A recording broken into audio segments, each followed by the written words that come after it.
Muito boa noite, com muita alegria que nós começamos mais um programa de Direção Espiritual.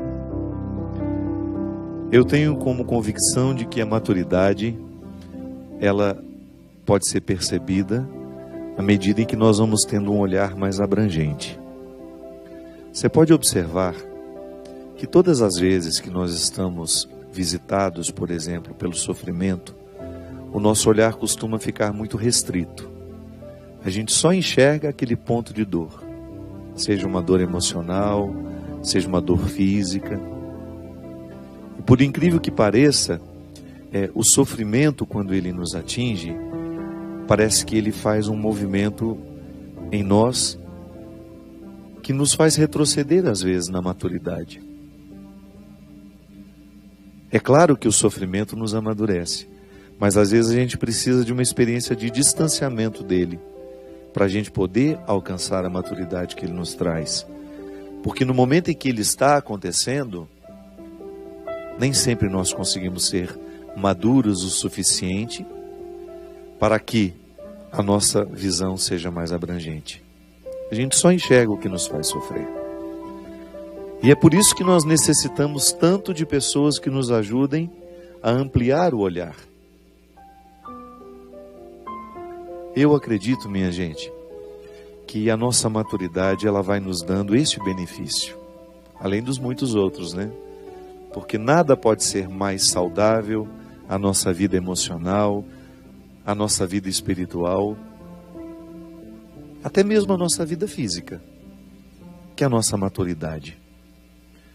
A maturidade é um processo que nunca termina. A gente começa a amadurecer já criança, quando a gente aprende a distinguir o sim do não, quando a gente compreende as regras da vida, a partir das regras dos jogos, né? Piaget, que é um grande nome, na verdade ele era um biólogo que se tornou muito importante para a psicologia educacional.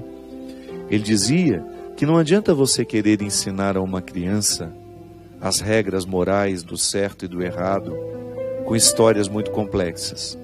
A melhor maneira de fazer uma criança a compreender, do ponto de vista moral, o que é certo, o que é errado, é colocando-a numa brincadeira.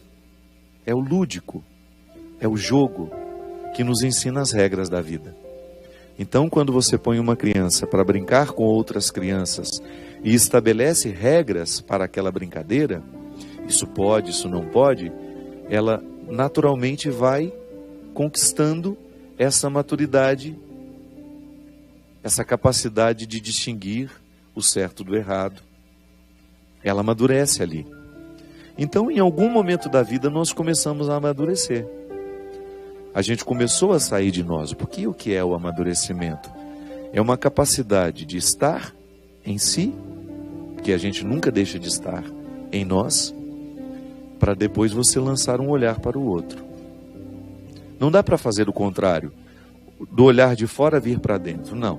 É sempre um movimento que inicia em nós. Toda a visão que eu tenho do mundo parte da visão que eu tenho de mim. É por isso que às vezes a gente encontra pessoas muito pessimistas com as outras, né? Não acredita em ninguém, não acredita na bondade do mundo. É porque ela não se enxerga uma pessoa boa. Então ela faz uma leitura de si, não encontra muita coisa interessante, aí ela começa a fazer a leitura de todo mundo da mesma forma como ela se lê. Por isso que a gente precisa ter paciência com essas pessoas. O que a gente precisa ensinar e aprender o tempo todo é que o olhar que nós temos sobre nós, ele é determinante no olhar que nós temos sobre os outros. É assim que a gente amadurece. Com um olhar particular, íntimo, para dentro, que depois me proporciona olhar os outros também.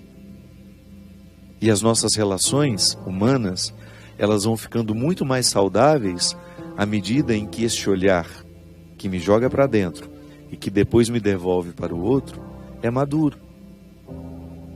Um olhar maduro, por exemplo, ele não se prende ao pouco do que o outro me revela. Porque às vezes nós temos a ilusão de que conhecemos o outro mas nós só temos algumas pinceladas. O imaturo diz: eu já sei quem é você. O maduro vai dizer: eu sei algumas coisas sobre você, mas eu não sei a totalidade. Você sabe por quê? Nem o outro conseguiu chegar à totalidade do autoconhecimento. Como é que eu vou dizer que já sei tudo sobre o outro, se eu muito pouco sei sobre ele?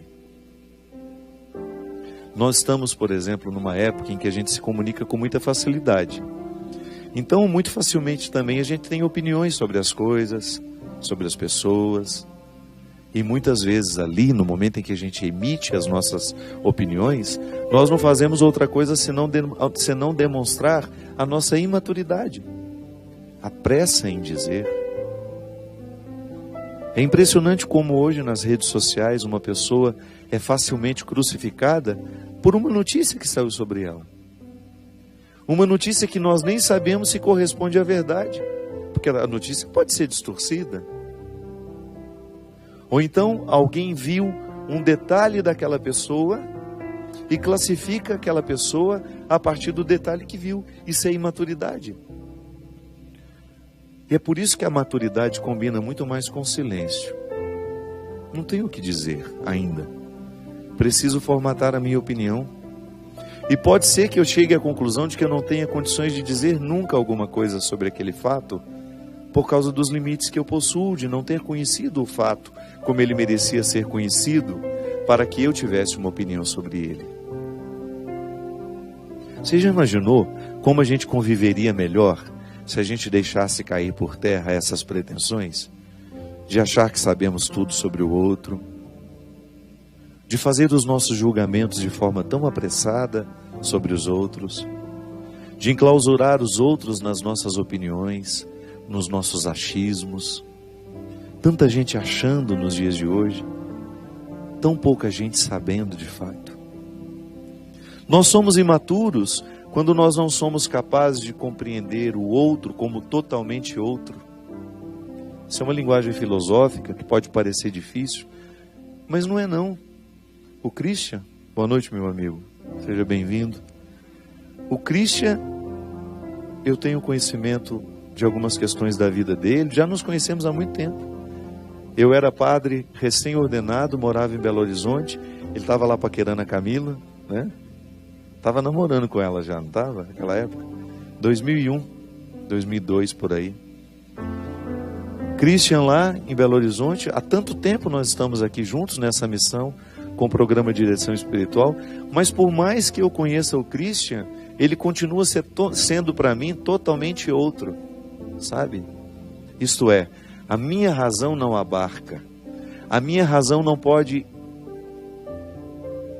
esgotar o Christian, nem a Camila, que é a esposa dele, que dorme com ele toda noite, que convive com ele 24 horas, mesmo um casal que se ama, que está junto há 50 anos, nós nunca esgotamos o outro, porque o outro ele continua sendo inédito para si mesmo. Isso é maturidade. Por exemplo, um casal que não ousa dizer: isso eu já sei de cor. Não sabe. Nós sabemos muito sobre o outro. E quando somos imaturos, nós achamos que aquilo que nós já sabemos já esgotou as possibilidades do outro. Não. Não subestime a capacidade que uma pessoa tem de ser totalmente diferente a partir de um determinado momento da vida, a partir de um determinado fato, de um acontecimento. Então a gente erra menos quando nós enclausuramos o outro nas nossas opiniões e nos nossos achismos. Claro que aquilo que você já sabe sobre o outro é importante. Nós não estamos dizendo que você vai abrir mão disso. Nós só estamos dizendo que a maturidade em nós, ela amplia o nosso olhar, até mesmo para a gente ter condições de dizer: eu não sei tudo sobre ele. Eu sei muito, mas não sei tudo. Porque talvez nem o tudo ele saiba ainda. O tudo de si. A maturidade, ela nos livra do amor de posse. Eu identifico que o outro não é uma extensão minha, ainda que ele seja o meu filho. ainda que ele tenha saído da minha barriga, ainda que ele tenha saído das minhas carnes, ainda que eu tenha dado todos os ossos da sua constituição, o outro não é uma extensão minha. Ele não tem obrigação de viver o que eu quero que ele viva. O outro não é um território para a satisfação daquilo que eu não consegui satisfazer em mim. Ai, como é difícil. Porque em nome do amor nós ficamos imaturos a vida inteira. Pais e mães que não conseguem enxergar os filhos como outros, como totalmente outros. E em nome desse amor de posse, não permitem que a maturidade venha lhe colocar esse doce deleite de permitir que o filho seja quem ele pode ser. Outro dia eu encontrei uma mãe que estava com um problema grave com o filho, que estava namorando uma menina de outra religião. Mas aquilo se tornou um problema tão grave na cabeça da mãe, que estava retirando a boa convivência com o filho. Estava criando uma inimizade entre os dois, porque ele namorava uma menina que era de outra religião. E eu não conseguia entender aquele sentimento, e eu não quis fazer julgamento, então eu apenas observei. E depois, quando saí da presença daquele casal, que os dois me contaram juntos, né, naquela dificuldade, eu fiquei pensando, meu Deus, como é que nós ficamos cegos quando nós estamos regidos pela nossa imaturidade? O nosso olhar, ele se apequena e a gente não consegue ver muito além do nosso umbigo. E se eu não vejo muito além do meu umbigo, muito menos eu vou ver o outro que precisa da minha compreensão e do meu olhar mais amplificado. Você já imaginou você perder a amizade do seu filho porque ele escolheu namorar uma moça que não é da mesma religião que ele? Aí eu perguntei, mas ela tem desvio de caráter? É uma pessoa má? Não, pelo contrário, de uma família muito tradicional, evangélica, que tem uma tradição muito bonita, uma família bem estruturada. Mas onde é que está o problema em permitir que o menino faça essa escolha? Não, e o pior é quando eu identifiquei que os pais começaram a criar um mecanismo de defesa para que eles pudessem ter razão, colocando a menina de maneira muito injusta num contexto que não era o dela. Não é o que eles sabiam sobre ela, é o que eles queriam que ela fosse, para que tivessem argumentos o suficiente para poder dizer ao menino, nós não queremos esse namoro. Mas esse menino não é uma criança. Esse menino, ele está alcançando a autonomia dele, que é um fruto do amadurecimento, que é justamente aquela capacidade que a gente precisa ter de decidir o que nós queremos e o que será melhor para nós.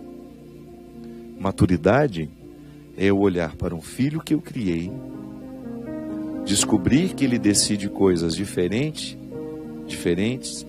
da forma como eu decidiria e escolheria, e mesmo assim eu continuar amigo dele. Isso é maturidade. Você permitir que o outro trace as linhas do seu destino, do seu caminho, que ele escolha as pessoas que ele quer. A não ser que você esteja falando de um filho que está viciado e que está trazendo para dentro de casa os bandidos que o corrompem. Aí sim você precisa agir de forma diferente. Se não, se são pessoas de bem, se são pessoas que são apenas diferentes de nós, não é justo da nossa parte, porque estamos enclausurados nas nossas imaturidades.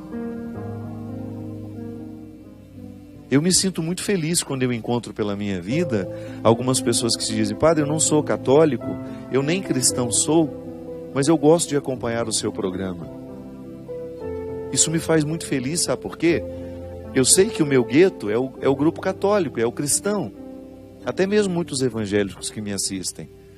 Mas saber que nós estamos falando de Deus, de uma forma que as pessoas se identificam, independente de qual seja a sua religião, eu me sinto muito mais completo, porque essa é a minha proposta. Eu acredito que quanto mais Deus entra na nossa vida, mais a gente vai ampliando o nosso olhar. A gente vai olhando para a pessoa, para as situações que envolvem esta pessoa, e a gente vai se sentindo mais próximo dela. É muito ruim quando a gente tem um olhar redutor, porque a gente se distancia do filho, se distancia do pai, da mãe, do amigo, do irmão, por causa dos nossos preconceitos, por causa da nossa visão limitada. E refletir, minha gente, é a maneira mais eficaz que nós temos de ampliar o mundo. Quanto mais a gente reflete, quanto mais a gente mergulha no mistério de Cristo, mais nós vamos perceber que Deus nos quer assim, abertos, com os olhos muito abertos, para perceber todas as realidades que precisam de nós, que precisam muitas vezes da nossa palavra, mas também do nosso silêncio. Um Deus que muda o nosso jeito de ser gente, porque senão a nossa religião não serve para nada. Um Deus que modifica o nosso jeito de ser pai, que nos ajuda a trazer para perto esse filho que nós ficamos expulsando com os nossos excessos de regras, ou esse filho que nós estamos perdendo pela falta de regras. Um Deus que nos equilibra, que nos põe nessa responsabilidade bonita de fazer o que precisamos fazer, de amar o que precisamos amar, de dizer o que precisamos dizer. Nós vamos...